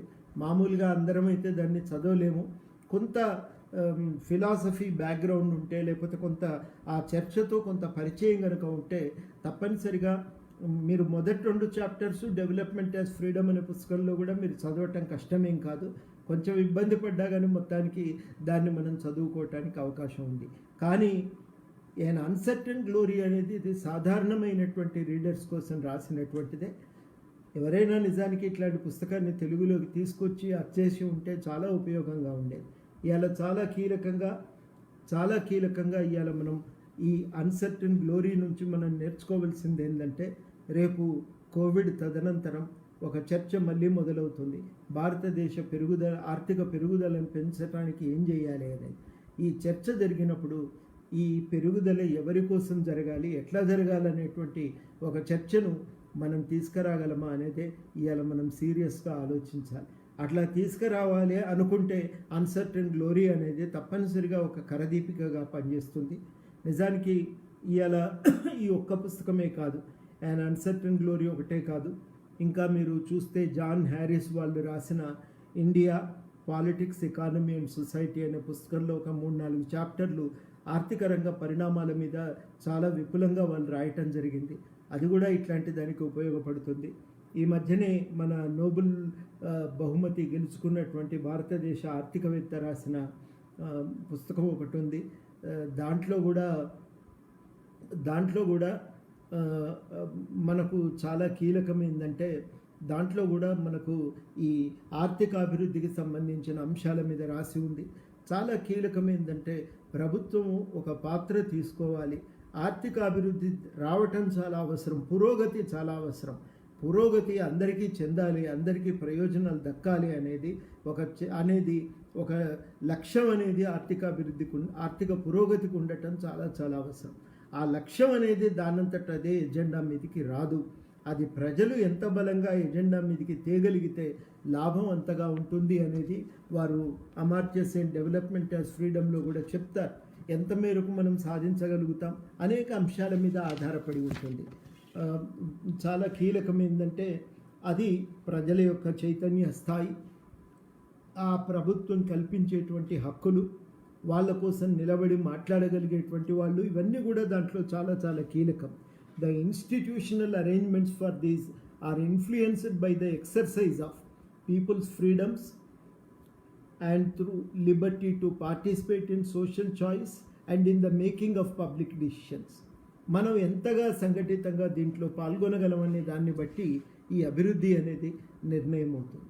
ఆ చర్చ ఎట్లా జరగాలి, ఏ లక్ష్యాల కోసం జరగాలి అనేది అమర్త్య సేన్ గారు రాశారు. మొత్తానికి పురోగతి ప్రజలకు చెందాలనే దాంట్లోనైతే భిన్నాభిప్రాయాలు ఎవరికి ఉండవలసిన అవసరం ఏం లేదు. అమర్త్య సేన్ చెప్పినట్టు విద్యకే ప్రాధాన్యత ఉండాలా, వైద్యానికి ఉండాలా, పేదరిక నిర్మూలనకు ఉండాలా, ఇంకో అంశానికి ఉండాలా, ఎవరి అభిప్రాయాలు వాళ్ళకు ఉండొచ్చును గాక. కానీ చాలా కీలకంగా వాళ్ళు లేవనెత్తే అంశం ఏంటంటే ఎదుగుదల అనేది అభివృద్ధికి దారి తీయాలంటే దాంట్లో ప్రజల భాగస్వామ్యం అనేది చాలా చాలా కీలకం. అందుకనే వారు అనేది ఏమంటే అభివృద్ధిలో స్వేచ్ఛ అనేది, హక్కులు అనేవి ఒక అంతర్భాగమైనటువంటివి. హక్కులు లేని అభివృద్ధి ఉండదు. అభివృద్ధి హక్కులను ఇనుమడింపజేయకపోతే దానివల్ల ప్రయోజనం లేదు అనేది వారు పదే పదే లేవనెత్తుతున్నటువంటి అంశం. అందుకనే డెవలప్మెంట్ యాజ్ ఫ్రీడమ్ అని అంటారు. అన్సర్టన్ గ్లోరీ అనే టైటిల్ ఎందుకు పెట్టారంటే నిజంగానే భారతదేశం ఇన్నేళ్ల కాలంలో పురోగతిని, ఎదుగుదలను సాధించింది, పెరుగుదలను సాధించింది, ఒక నిలకడైన ప్రజాస్వామ్యాన్ని మనం పెట్టుకోగలిగినాం. కానీ ఈ యొక్క హోదా అనేది నిలుస్తుందా అనేది మాత్రం మనకు నిరంతరము అనుమానాస్పదమే. అందుకనే అన్సర్టెన్ గ్లోరీ అనేటువంటిది ఇది నిలవాలి అంటే వారు చెప్పేది ఏంటంటే ఈ పెరుగుదల యొక్క ప్రయోజనాలు ప్రజలకు చేరినప్పుడు ఈ మనం సాధించినటువంటి ప్రగతి నిలబడగలుగుతుంది అనేది. ఒక్క మాట మనకు ఈ అభివృద్ధి ఎట్లా సాగాలి, ఏ లక్ష్యాల కోసం సాగాలి అనేటువంటి అంశాన్ని రాజకీయ ఎజెండా నుంచి పూర్తిగా పక్కన పెట్టి దాన్ని కేవలం కొంతమంది ఆర్థిక నిపుణులకు సంబంధించిన అంశంగా మార్చిన ఈ సందర్భంలో ప్రజల కోసం, ప్రజల తరఫు నుంచి ద్రీజు సేన్ ఇద్దరూ కూడా ఈ అన్సర్టన్ గ్లోరీ అనే పుస్తకాన్ని రాసి మన కోసం ఈ చర్చను నిర్వహించడానికి, ఆర్థిక రంగంలో మన తరఫున మన వాదనలు వినిపించడానికి వాళ్ళు ఒక ప్రయత్నం చేశారు. దాన్ని మనం హర్షిస్తూనే ఆ ప్రయత్నాన్ని మనం చేయూతగా తీసుకొని చర్చను విస్తృతపరచడానికి మనం దాన్ని చదువుదామని చెప్పి నేను కోరుతా ఉన్నా. ఎవరికైనా ఓపిక ఉంటే తలా ఒక చాప్టర్ ట్రాన్స్లేట్ చేసి, కనీసం అందులో 2-3 చాప్టర్లు ట్రాన్స్లేట్ చేసి అచ్చేసినా కానీ చాలా ఉపయోగంగా ఉంటుంది. తప్పనిసరిగా వాళ్ళు చెప్పేది, పదే పదే చెప్పేది ఏంటంటే పొలిటిసైజేషన్, స్వేచ్ఛ అనేటువంటిదే మనకి అలా ఒక ఈ అవకాశాన్ని కల్పిస్తుంది. ఈ మాట మనం ఎందుకంటున్నామంటే మన దగ్గర చాలాసార్లు అంటారు, నాయకులకు మనకున్న ఇలా అధికారాన్ని నిర్వహిస్తున్నటువంటి పెద్దలకు అన్నీ తెలుసునండి, మనం ఏం చేయాల్సిన అవసరం లేదు, వాళ్ళకు వదిలిపెడితే చాలు కదా, పొద్దున్నాక మనం మాట్లాడి కాళ్ళల్లో కట్టబెట్టినట్టు చేయొద్దు అనేటోళ్ళు చాలామంది ఉంటారు. వాళ్ళందరికీ కూడా నిజానికి ఇది ఒక సమాధానం, ఒక కనువిప్పు కలిగించేటువంటి అంశం. అట్లా కాదు, నాకేది కావాలో నాకే తెలుస్తుంది కదా, అందుకని ప్రజలకు స్వేచ్ఛ ఉండాలి, భాగస్వామ్యం ఉండాలి. ఆ భాగస్వామ్యం అనేది చాలా కీలకం. దానికోసం తలబడకుండా, మనం ఘర్షణ పడకుండా, దాన్ని బలంగా లేవనెత్తకుండా దీన్ని మనం సాధించటం అనేది సాధ్యం కానే కాదు. అది మనం ఇవాళ చాలా కీలకంగా గ్రహించాలని చెప్పి రేపు రాబోయేటువంటి ఈ చర్చలో ఎట్లా అది క్రియాశీలకంగా ఆ చర్చ ఇంకా బలపడుతుంది, నువ్వు నిధులు ఎక్కడి నుంచి తెస్తావు, ఎవరికి ఖర్చు పెడతావు, ఈ పురోగతి వల్ల వచ్చిన ప్రయోజనాలను ఎవరికి సమకూరుస్తావు అనేది సీరియస్గా అడగవలసినటువంటి అంశం. ఆ చర్చకు ఒక మార్గనిర్దేశన అన్సర్టన్ గ్లోరీ చేస్తూ ఉంది. నేను ఇక్కడితో ఆపి మనకి ఇంకేమన్నా కొన్ని అంశాలు ఉంటే వాటిపైన నేను మాట్లాడతాను.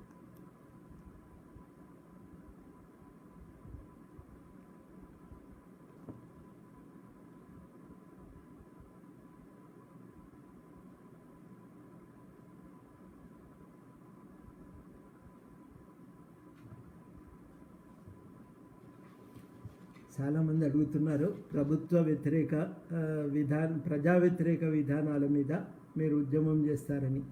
ఆ చర్చ చేయటానికి మనకు కనీసం ఒక తాత్విక ఆలోచన అనేది ఉండాలి కదా, ఒక సైద్ధాంతిక దృక్పథం అనేది ఉండాలి, ఒక ఆలోచన ఉండాలి.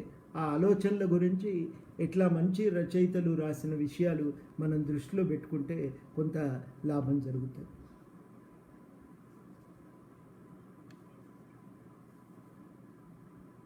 సరే,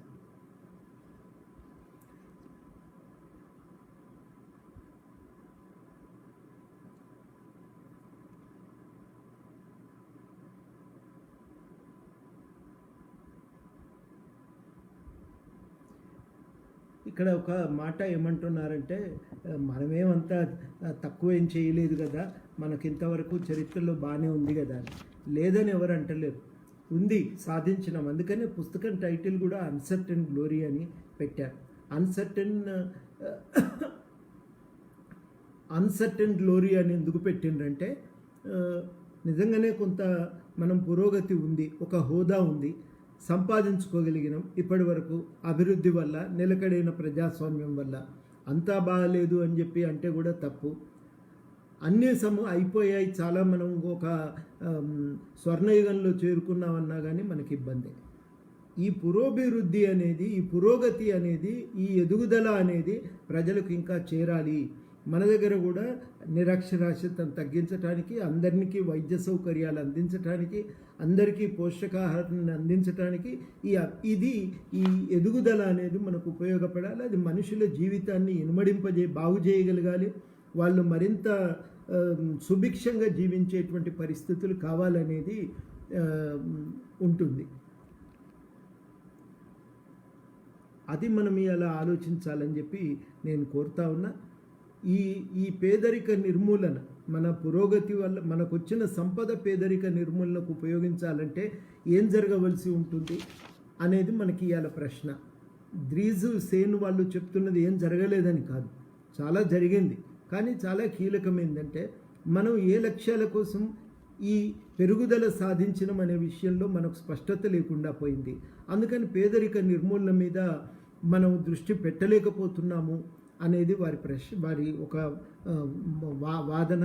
రెండోది, వారు చాలా కీలకంగా లేవనెత్తుతున్నటువంటి వాదన ఏంటంటే, అందుకోసం మనకి ఇవాళ ప్రజాస్వామిక వేదికలను మనం ఎంత సమర్థవంతంగా ఉపయోగించుకోవాలో అంతగా మనం ఉపయోగించుకోలేకపోయినాం అనేది.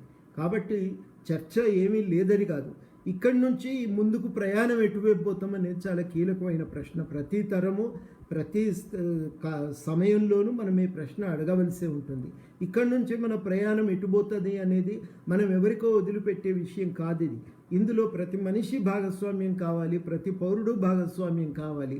ఆ ఎజెండా అనేది ప్రతి మనిషి జీవితాన్ని మెరుగులు దిద్దటానికి పడగలగాలి, మరింత సుభిక్షంగా బతకటానికి ఒక వాతావరణాన్ని కల్పించగలగాలి.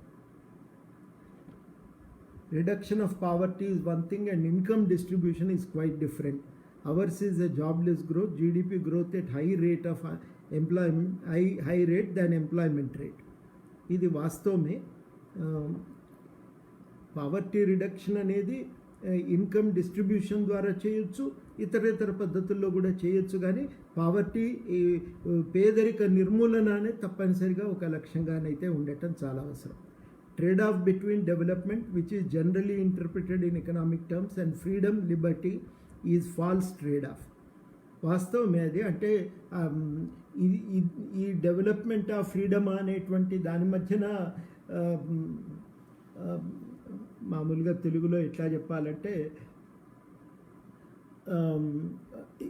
స్వేచ్ఛ కోసము మనము ఎగుమతిని, అభివృద్ధిని త్యాగం చేయటము, ఇది కరెక్ట్ కాదు అనే ఒక అభిప్రాయం ఇక్కడ వ్యక్తమవుతూ ఉంది. వాస్తవమే. కానీ ఇట్లా వాదించేటువంటి వాళ్ళు కూడా లేకపోలేదు. చాలామంది ఆర్థికవేత్తలు ఏంటంటే, నిరంకుశమైన పాలనలోనే అభివృద్ధి సాధ్యము అని. అమర్త్య సేన్ ఆ వాదనతో పూర్తిగా విభేదిస్తారు. ఎక్కడ స్వేచ్ఛ ఉంటుందో, ఎక్కడ ప్రజాస్వామ్యం ఉంటుందో అక్కడనే అభివృద్ధి సాధ్యమని, అక్కడనే ప్రకృతి వైపరీత్యాలు వచ్చినప్పుడు కూడా తట్టుకునేటువంటి శక్తి ప్రజలకు కొంత దొరుకుతుంది అనేటువంటి మాట కూడా ఆయన లేవనెత్తుతాడు. అందుకని ఆ వాదంతో ఆయన అంగీకరించారు. ఆర్థిక ఎదుగుదల రావటానికి రకరకాల కారణాలు దోహదపడవచ్చును కాక, కానీ ఆర్థిక పెరుగుదల అనేటువంటిది మనుషుల జీవితాన్ని మెరుగుపరచాలి అంటే మాత్రం తప్పనిసరిగా ప్రజల భాగస్వామ్యం చాలా చాలా కీలకం. ఆ రెండింటిలో ఇవి పరస్పర విరుద్ధమైనటువంటి అంశాలు కావు, వాటి మధ్య వైరుధ్యాలు లేవు. అవి తప్పనిసరిగా కలిసి పరస్పర పోషకాలుగా చూడాల్సినటువంటి అవసరం ఉంది అనేది ఆయన వాదన. మనది చాలా కేంద్రీకృతమైనటువంటి ఒక వ్యవస్థ, నిర్ణయాలన్నీ కేంద్రీకృతమై ఉన్నాయని. తప్పనిసరిగా అట్లా వెంకటరెడ్డి గారు ఈ ప్రశ్న అడుగుతున్నారు. తప్పనిసరిగా అట్లాంటి వాస్తవం. ఆ భాగస్వామ్యం మనకెందుకో మనకు ఈ భాగస్వామ్యం అనేది మనకెందుకో ఈ కల్పించలేకపోయినాం అనేటువంటి మాట. ముఖ్యంగా సరళీకరణ వచ్చిన తర్వాత ఏమైందంటే ఆర్థిక చరిత్ర అనే దాన్ని సాంకేతికంగా మార్చిపారేసి అది ప్రజలకు సంబంధం లేని అంశంగా, కేవలం సాంకేతిక నిపుణులకు సంబంధించిన విషయంగా మనం కొట్టిపారేసి ప్రజల భాగస్వామ్యాన్ని మరింతగా తగ్గించే ప్రయత్నం చేస్తున్నాం. అట్లాంటిది సరి అయినటువంటిది కాదు. కేరళ మోడల్ ఒకటి ఉంది అని ప్రపంచవ్యాప్తంగా కూడా తప్పనిసరిగా కేరళలో జరుగుతున్నటువంటి కొన్ని ప్రయత్నాలకు, ప్రయోగాలకు, కొన్ని అక్కడ సాధించినటువంటి ఫలితాలకు మంచి గుర్తింపు లభించింది. దాంట్లో వివాదం మాత్రమే ఉండవలసినటువంటి అవసరం లేదు. నేర్చుకోవాలి. కానీ అక్కడ ఒక జాగ్రత్త పడవలసిన అవసరం ఏంటంటే ఏదో ఒకటి మనకు మోడల్ ఉంది అనుకొని మనం బయలుదేరటం కూడా మంచిది కాదు. ఆ మోడల్ను గుర్తించడం ఎంత ముఖ్యమో ఆ మోడల్ను సాధించాలంటే ఇక్కడ మనం చేయవలసినటువంటి ఒక పొలిటికల్, రాజకీయ ప్రయత్నం అనేది అంతే కీలకం.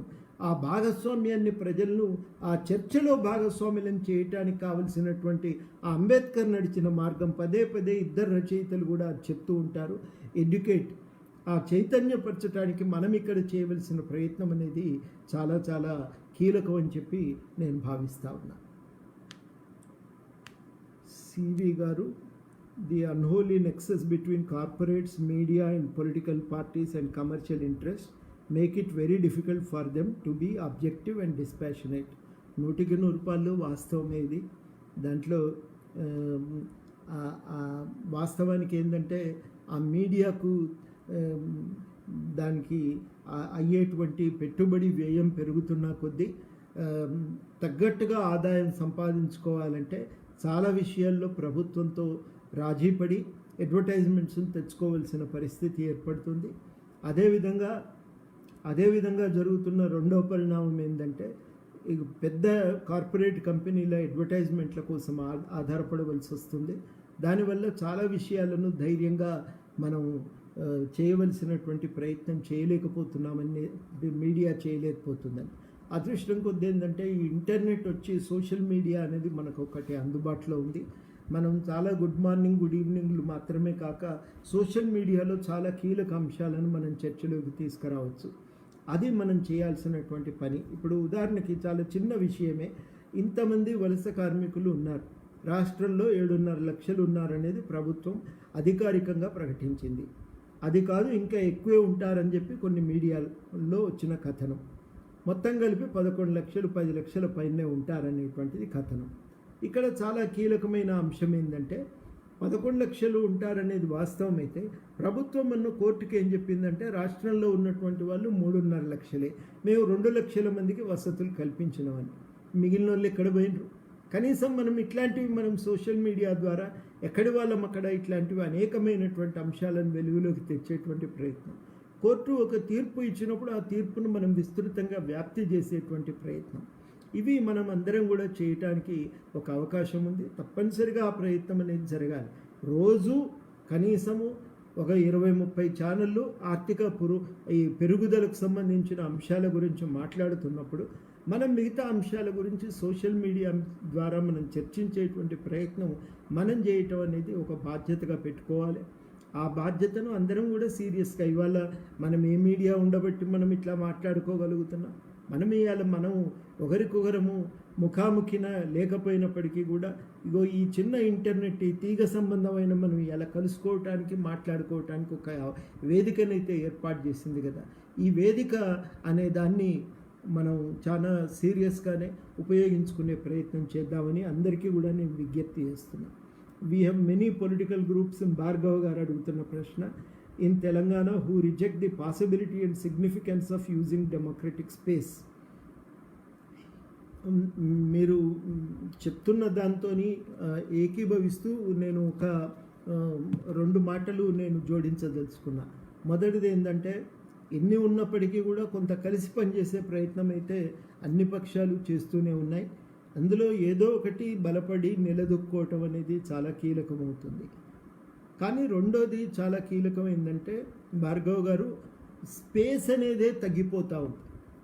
ఇప్పుడు బహిరంగ చర్చలకు ఉండట్లేదు. 2-3 కారణాలు ఉన్నాయి. మొదటి కారణమే ఎందుకు ఉండట్లేదు, ఆ వేదికలు, ఆ అవకాశాలు ఎందుకు పోతున్నాయంటే, నేను అనుకోవటం అయితే, ఒకటి ఒక ఒక ఒక భావన బాగా బలంగా ఏం పెరిగిపోతున్నది అంటే, పాలకులకు అన్నీ తెలుసండి, వాళ్ళకు బాగా జ్ఞానోదయం అయిపోయింది, వాళ్ళు చూసుకుంటారు కదా మీకెందుకు అనే ఒక ధోరణి సమాజంలో వస్తున్నది. రెండో ధోరణి బాగా బలంగా వస్తున్నది ఏంటంటే, మీరు అనవసరంగా ఈ చర్చలు వీటి పేరుతో మీరు అడ్డంబడు తప్ప మీరు చేసేది ఏమీ లేదు అనేది, దాంతో మనకి అణిచేసి వాటిని రూపుమాపేటువంటి ప్రయత్నం, ఇచ్చగొట్టటము, అణిచేయటము, లేకుండా చేయటము, ఇదొకటి జరుగుతూ ఉంది. మూడోది ఏంటంటే, మనము ఉన్నటువంటి దాంట్లో క్రియాశీలకంగా ఆ అవకాశాలను సృష్టించుకోవటానికి మన వైపు నుంచి మనం కూడా కొంత కృషి చేయవలసి ఉంటుంది. బహుశా మనం ఆ ప్రయత్నం ఇంకా కొంత సీరియస్గా దృష్టి పెట్టి చేయాలేమో అని చెప్పి నేను అనుకుంటా ఉన్నా. చేస్తే ఏదో ఒక రకంగా తోవ దొరుకుతుందండి. అదేమి ఎప్పుడు కూడా మనం దర్వాజలు మూసుకపోయినాయి అనే నిరాశ అనేది తోని మనం ఎప్పుడు కూడా ప్రారంభం కాకూడదు. అవకాశాన్ని ఎట్లా సృష్టించుకోవాలి అనేటువంటి దాని నుంచే మనం ఎప్పుడు మొదలు కావాలని చెప్పి నేను అనుకుంటా ఉంటున్నా. అట్లనే ప్రయత్నం చేయటం అనేది చాలా అవసరం. ప్రభాకర్ చేని గారు, గల్ఫ్ నుండి రాబోయే రోజుల్లో 3,72,000 మంది కార్మికులు వస్తారు, వలసలు ఉండబోతున్నాయి, వాళ్ళని ఆదుకోవాలి. అన్నీ మనం ఎంత ప్రయత్నం చేయగలమన్నదే చాలా కీలకం. ఇప్పుడు కోర్టు ద్వారా కొట్లాడితే ఒక 4-5 చిన్న వెసులుబాట్లు వచ్చినాయి. దాన్ని మనం చాలా జాగ్రత్తగా ఉపయోగించుకుందాం. అట్లనే ప్రతి దగ్గర కూడా మనం దీనికోసం ఒక ప్రయత్నం అయితే చేద్దాం. కల్లూరి భాస్కరన్ గారు మంచి టాపికే ఎంచుకున్నారని అన్నారు, వారికి థ్యాంక్స్. ఇంకా రాబోయే రోజుల్లో ఈ వేదికను ఇంకా బలోపేతం చేద్దాం సార్, మీలాంటి వాళ్ళ భాగస్వామ్యం ఉంటే ఇంకా దీన్ని పెంచే ప్రయత్నం చేద్దాం. అధికారాలు స్థానానికి ప్రభుత్వాలకు ఇవ్వనంత వరకు కేపబిలిటీస్ పెరగటం కష్టం. స్థానిక ప్రభుత్వాలకు ఇవ్వనంత వరకు 100% వెంకటరెడ్డి గారు అడుగుతున్న మాట వాస్తవం. గ్రామ పంచాయతీలకు చాలా రకాలుగా భాగస్వామ్యం కల్పించవచ్చు. అయితే భాగస్వామ్యం కల్పిస్తే దానికదే మారుతుంది అనుకోవటం కూడా వాస్తవం కాదు. ఆ కింద ఉన్నటువంటి నాయకత్వం కూడా మళ్ళీ ఆ స్థానంలో తనకు తోచిన మేరకు పెత్తనం చెలాయించే ప్రయత్నం చేసే అవకాశం ఉంటుంది. ప్రజలు ఈ మొత్తం నిర్ణయాలు సమిష్టిగా నిర్ణయించుకుందాం, గ్రామ సభలో నిర్ణయించుకుందాం అనే చైతన్యాన్ని తీసుకురాలేకపోతే దీనివల్ల ప్రయత్నం ఉండదని చెప్పి నేను అనుకుంటున్నాను.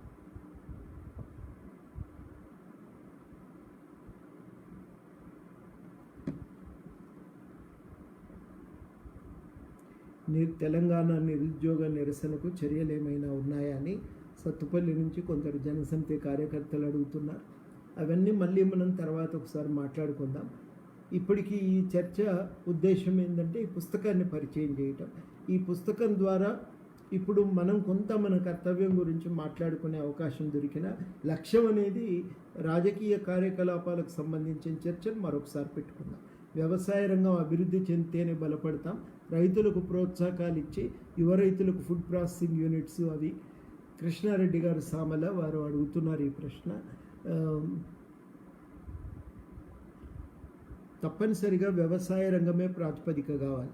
ఇవాళ మన రాష్ట్రం కనుక మీరు ఒక ఉదాహరణగా తీసుకుంటే 165 మంది గ్రామాల్లో ఉన్నారు, కానీ మొత్తం రాష్ట్రంలో వస్తున్నటువంటి సంపదలో వాళ్ళకు దక్కుతున్నది 12 నుంచి 15 పైసలు మాత్రమే.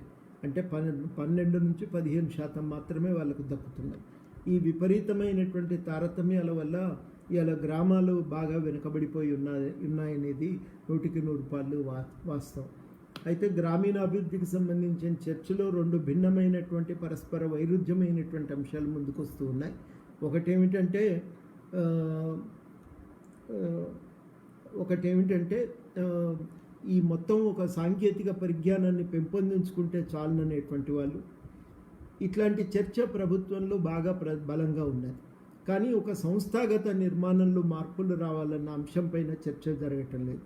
ఉదాహరణకి రైతులు ఒక సమిష్టి సహకార కేంద్రాలుగా ఏర్పడటం, దానికి వాళ్ళకు కావలసినటువంటి ఒక సహాయం అందించి గ్రామ స్థాయిలోనే ధాన్యం నిల్వకు మౌలిక సదుపాయాలు కల్పించటం, ఆ గ్రామ స్థాయిల్లోనే వ్యవసాయానికి అనుబంధంగా వ్యవసాయ రంగ పరిశ్రమలు పెట్టుకోవటం, ఇవన్నింటి మీద చాలా చాలా అవకాశం తెలంగాణలో ఉంది. ఆ అవకాశాలను మనం సద్వినియోగం చేసుకోలేకపోవటం అనేది వాస్తవం. వీటిని చిన్న చిన్న బిట్స్గా తెలుగులో రాయాలనేది సోమశేఖర్ గారి సూచన. ఈ పుస్తక పరిచయం చేయటం బాగుంది, నేను చదువుతానని చెప్పి చైతన్య గారు, పింగళి చైతన్య గారు.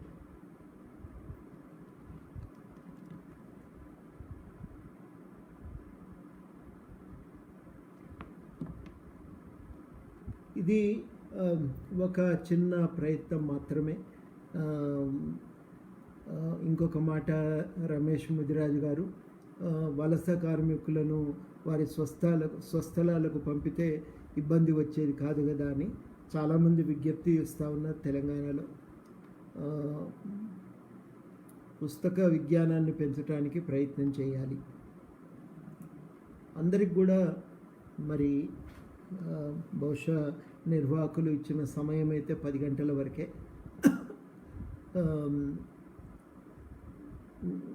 గల్ఫ్ ఇష్యూస్ మీద మళ్ళీ ప్రస్తావన వస్తుంది. దీన్ని మనం విడిగా మాట్లాడుకుందాం. గల్ఫ్ సమస్యల మీద రేపో మరొకసారో మాట్లాడుకుందాం. ఈ సందర్భంలో మాత్రం ఒక మాట నేను చెప్పగలిగేది ఏంటంటే, అందరం కలిసి తప్పనిసరిగా గల్ఫ్ కార్మికులను ఆదుకునే ప్రయత్నం అయితే చేద్దాం. వెంకటేష్ గౌడ్ గారు అడుగుతున్నారు గల్ఫ్ కార్మికుల గురించి. స్ట్రెంథనింగ్ ప్రైమరీ ఎడ్యుకేషన్ అనేది ఒక సూచన. భారత్ కృష్ణ గారు హెల్త్ ఆర్ ఫౌండేషన్స్ ఫర్, నిజంగానే అది చాలా చాలా కీలకం. ఇప్పుడు ఈ కోవిడ్ నేపథ్యంలో అయితే అందరికీ అర్థమైంది కాబట్టి ఇప్పటికైనా మనం కొంత సీరియస్గా తీసుకుందామని. పొలిటికల్ కరప్షన్ గురించి ఏం చేయాలి అనేది ప్రభుత్వం మరింత బాధ్యతతో పనిచేసేటట్టు చూడటం చాలా చాలా కీలకం. సరళీకరణ నేపథ్యంలో ప్రపంచవ్యాప్తంగా జరుగుతున్న ఒక పరిణామం ఈ పుస్తకంలో ఉంది చర్చ.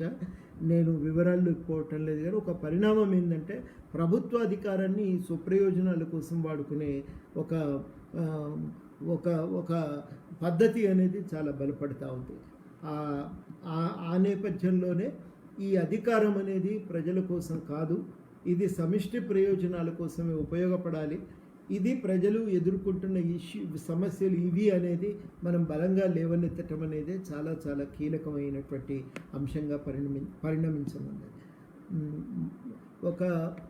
ఒక ప్రయత్నం అయితే సీరియస్గా జరగాలి. ఇలా ఆఖరిగా ముగింపుగా నేను చెప్పాల్సిన ఒక 2 అంశాలు ఏంటంటే, కొంతకాలం పాటు సరళీకరణ తప్ప ఇంకొక మార్గం లేదు అనే దృక్పథం ఒకటి ప్రపంచంలో బలంగా కొనసాగింది. ప్రభుత్వం అన్నింటి నుంచి వైదొలిగి అన్నింటినీ ప్రైవేట్ రంగానికి వదిలేయటమే ఒక లక్ష్యంగా ఉండాలనేటువంటి మాట చాలామంది నమ్ముతూ వచ్చారు. మేధావులు కూడా దాని గురించే రాస్తూ వచ్చారు.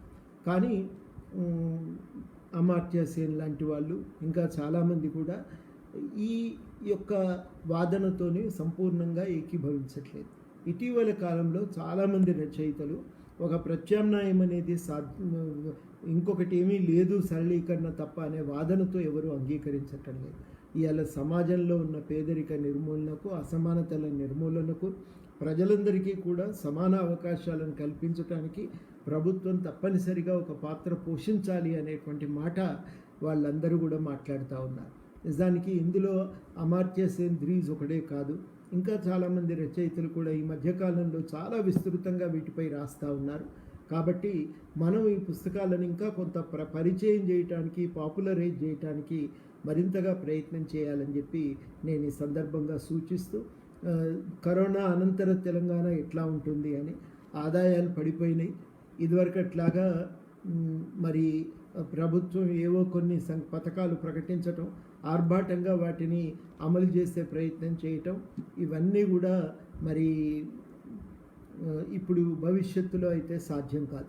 మన దగ్గర జరిగిన 3 పరిణామాలు ఏంటంటే, ఒకటి విపరీతంగా అప్పులు చేసినాం. రెండోది ఆర్థిక మందగమనం కారణంగా పోయిన 2 సంవత్సరాలుగా మన ఆదాయాలు తగ్గిపోతూ వస్తున్నాయి. మూలిగే నక్కపై తాటిపండు అన్నట్టుగా ఇప్పుడు ఈ కోవిడ్ వచ్చి నెత్తినబడ్డది. ఒకవైపు ఏమో అప్పులు కట్టక తప్పదు, ఉన్న ఆదాయమే సరిపోదు అనుకుంటున్నటువంటి పరిస్థితుల్లో కోవిడ్తో ఆ ఆదాయం కూడా సరిపోని ఒక వాతావరణం ఏర్పడటంతో ఇలా ఒక దిక్కుతోచని పరిస్థితి అయితే రాష్ట్రంలో ఉంది. ఎట్లా చేస్తారనేది మాత్రం నిజంగా ఒక కీలకమైనటువంటి ప్రశ్నే.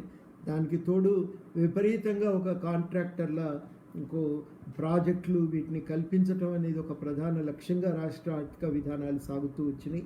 వాటిని మరి అలా ప్రభుత్వం ఎట్లా కొనసాగిస్తుంది అనేది మనకి ఇంకా ఒక సమస్య. ప్రైవేట్ స్కూళ్ళు ఫీజుల గురించి కరస్పాండెంట్గా ఉన్నటువంటి రాజశేఖర్ గుడిసెలగా వారు అడుగుతున్నారు.